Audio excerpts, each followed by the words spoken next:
Day 2 of the Apraxia Foundation's 30-day Apraxia Challenge encourages us to talk about early signs and symptoms of childhood apraxia of speech.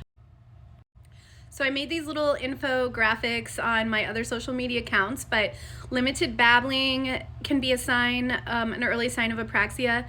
What we mean by that is that the child might be making sounds, but there isn't a lot of consonant sounds, and they're not doing like ma ma ma ma ma da da da da da. That's babbling, and a lot of kids with apraxia, including my daughter, did not do this.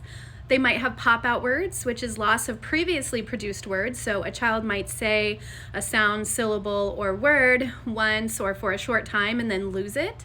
And that's considered a pop-out word and is very common in case histories of children with apraxia.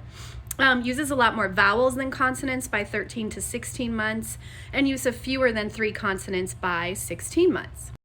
In this second one, we see that they might have their first consonants. This is from research by Overby and Kaspari in 2019. They might have their first consonants after 12 months, 5 or fewer consonants between 17 to 24 months, and dependency on bilabials, alveolars, stops, and nasals in the first 24 months, lack of velars or posterior sounds in the first 24 months.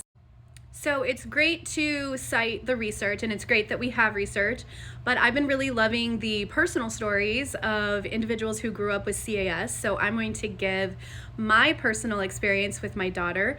She did coo, and she laughed, and she was so happy. She did make a lot of vowel sounds, but there wasn't any real babbling in those that first year where she was saying ma ma ma ma or da da da da. And then by 9 months, we would have expected a child to make what's called variegated babbling, where they kind of change consonant sounds, maybe like ma da or something like that. And she wasn't doing that either. She did get her first word hi at a year, but it pretty much just stayed at that word. And then her growth acquiring words was just very, very, very slow.